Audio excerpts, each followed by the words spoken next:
What's going on, everybody? Man, am I happy to be back for the third season of Fantasy Puck, where we'll provide you with the best fantasy hockey content on YouTube.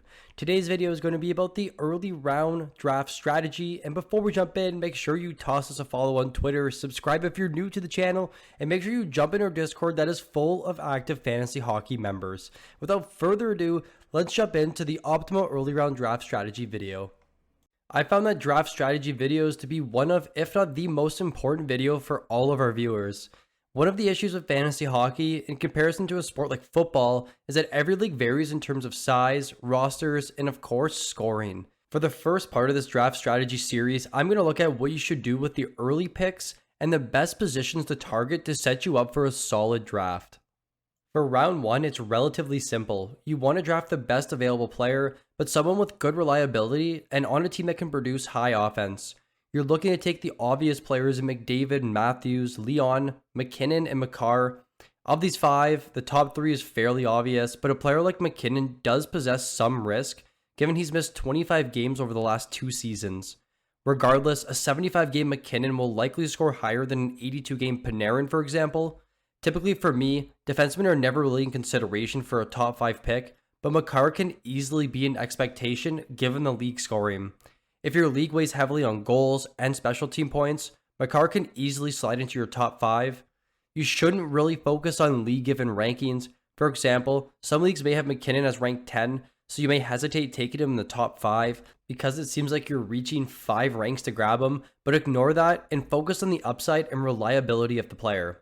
You also have to consider where you're picking next. With a top 5 pick in a 12-team league, you won't be picking for a while. If you take a forward in the top 5, then it's your turn to pick at 21. A top-end defenseman is likely the optimal play. I found that in most fantasy leagues, the forward pool is generally much deeper than defensemen, making it really important to prepare for your second-round pick and looking at those top-tier defensemen. For those who have a pick in the late first round, the strategy almost doesn't change. But here, your focus is on ADP is much more important. Some players may be ranked 15 to 20 on your draft board, but their upside and reliability is much higher than that. Brady Tkachuk can be my big example today.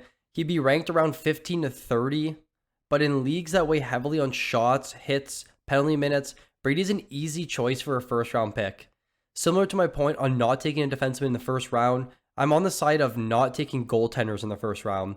Goaltenders typically go off the board about round 8 and later, and last season, so many late round goalies ended up near the top. For fantasy owners who drafted Vasilevsky in the first round, yes, they got a safe pick who still ended as a top 7 goalie, but most of the sleeper goalies last season paid off massively. Goalies like Demko, Markstrom, Shesterkin, Saros, and even someone like Bobrovsky were taken late in the draft. I'm much more on the side of taking goalies later and focusing on the high upside forwards in the first round. Now jumping over to round 2, this is where you want to look at either A, complementing one of your forwards with another forward, or B, pairing them with a top-end defenseman. What I mean by complementing your forwards is that in some cases, you may draft a high point-producing forward, for example, Kirill Kaprizov. Yes, he'll get you 90-plus points and tons of special team points, but he will lack other categories like hits, blocks, and penalty minutes. If this is the case, you can look to pair him with my original example, Brady Tkachuk, someone like Matt Tkachuk or Mika Zibanejad who can give you above average points and top 5 forward upside in hits, blocks, and penalty minutes. Now, if you're not going forward in round 2, targeting defenseman in the second round is a really smart tactic if you had a top 5 pick.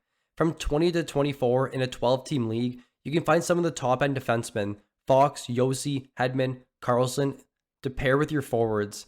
The benefit of the early round pick in a snake draft is that you'll have a back-to-back pick or picks very close to each other in the second and third round. Like I mentioned earlier with complementing your picks, if you drafted 2 high point producing players, you can look to draft a player at 25 to 28 that can give you upside in the lacking categories like hits, blocks, or penalty minutes. Now in the next few rounds from 3 to 7, you want to make sure you have at least 3 defensemen at the minimum. In the mid to late rounds, the defenseman pool becomes very shallow and you'll have to take a stab in the dark at some of them. Looking at some of the ADPs on Yahoo, forwards like Trocheck, Hintz, Bennett are all available at ADP 140 and beyond, but when looking at defensemen at that ADP, you have players like Severson, Dumba, Vince Dunn, and Luke Schenn. Defensemen become really thin around ADP 115 in the late 10th round, and you don't want to be stuck with a team full of forwards and no defensemen. You'll have to make sure that you know the players you draft and what they strive in. If your team is goals and assists heavy, make sure you're not prioritizing defensemen like Quinn Hughes or Shea Theodore, who do much of the same, but instead, look at defensemen like Mackenzie Weegar or Jacob Trouba, who will give you a ton of shots, hits, and blocks.